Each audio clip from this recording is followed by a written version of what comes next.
মহিলারা মাস্ক লাগান, চেহারা ভালো থাকবে, মেকআপ লাগবে না। হাঁটুর নিচে কাপড় পরুন, ঘরে বাইরে ওড়না পরুন। সৌদি প্রবাসে কর্মে যাবেন না, আমার গায়ে লেখা আছে, অবহেলা করবেন না। আসসালামু আলাইকুম প্রিয় দেশবাসী, আজকে সেই মহান বিজয় দিবস সফল করেছেন, সার্থক করেছেন, লক্ষ জনতা এসেছেন, সবাইকে ধন্যবাদ। আপনারা মাস্ক ব্যবহার করবেন, অবহেলা করবেন না। মহিলারা মাস্ক লাগান, চেহারা ভালো থাকবে, মেকআপ লাগবে না। ঘরের বাইরে ওড়না পরবেন না, হাঁটুর নিচে মেকআপ লাগাবেন না। ধন্যবাদ। হাঁটুর নিচে কাপড় পরুন, ঘরের বাইরে ওড়না পরুন, অবহেলা করবেন না। ধন্যবাদ। সৌদি প্রবাসে কর্মে যাবেন না, আমার গায়ে লেখা আছে, অবহেলা করবেন না। সৌদি প্রবাসে কর্ম নাই, প্রবাসীদের দাম নাই।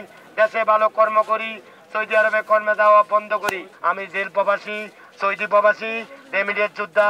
আপনারা আজকে এই মহান বিজয় দিবসে এসেছেন, সবাইকে ধন্যবাদ। মহান বিজয় দিবস সফল হোক, সার্থক হোক। আপনারা পালন করেছেন, ধন্যবাদ। মাস্কের কথা বলি, মাস্কের প্রচার করি, মানবতার সেবা করি, দোয়া কামনা করি, দোয়া পড়বেন। বর্তমানে সিকিউরিটি চাকরি করি, নাইট গার্ডের চাকরি করি, দিনের বেলা মাস্ক বিক্রি করি এবং পতাকা বিক্রি করি। ঘুমাই আমি এখন যাব 2টা থেকে 6টা, তারপরে 8টা থেকে ডিউটি, সকাল 8টার পরে বাইরে 3 ঘন্টা 4 ঘন্টা এই মাস্ক বিক্রি করি। আমি মানুষকে সচেতন করি। আর এই পদ্মার কথা বলি, পদ্মায় বাস করুন, পদ্মায় থাকুন, ঘরের বাইরে ওড়না পরুন, হাঁটুর নিচে কাপড় পরুন, অবহেলা করবেন না, চেহারা ভালো থাকবে, মাস্ক লাগাবেন এবং আপনার পয়সা অপচয় করবেন না, চেহারা নষ্ট করবেন না।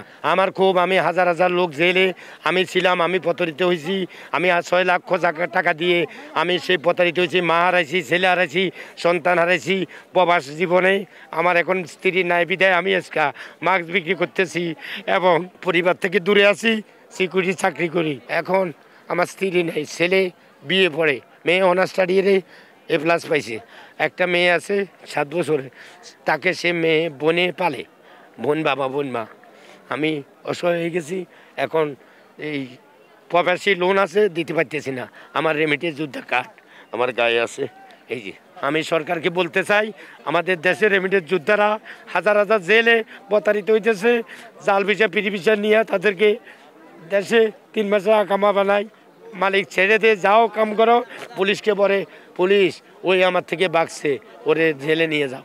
তখন আর একটা ভিসা বাইর করে আবার আর একটা লোক নিয়ে এইভাবে দালালি করে আমাদেরকে জেলে হাজার হাজার লোক, খানা নাই, কষ্ট এবং মানিব্যাগ ডাস্টবিনে ফেলে মোবাইল বুকিংয়ে দিয়ে আমাদেরকে পাঠাই দিয়ে আমি 270 জন মানুষ নিয়ে আসছি সৌদি আরব থেকে। রাত 1টায়, সাংবাদিক পাই নাই, তবে ব্র্যাক এই সংস্থা আমাকে সহযোগিতা করছে। এই মাইকটাও তারা আমাকে দিছে, তারা আমাদের সাথে আছে এবং তারা আমার টিকটক আইডিতে ওই যে কি জানি কয় জীবনের গল্প নিছে।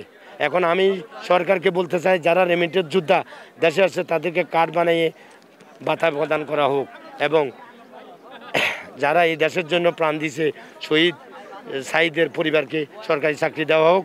প্রবাসী রেমিটেন্স যোদ্ধাদের ছেলে সন্তানদেরকে, আজকে আমার সন্তানকে চাকরি দেওয়া হোক।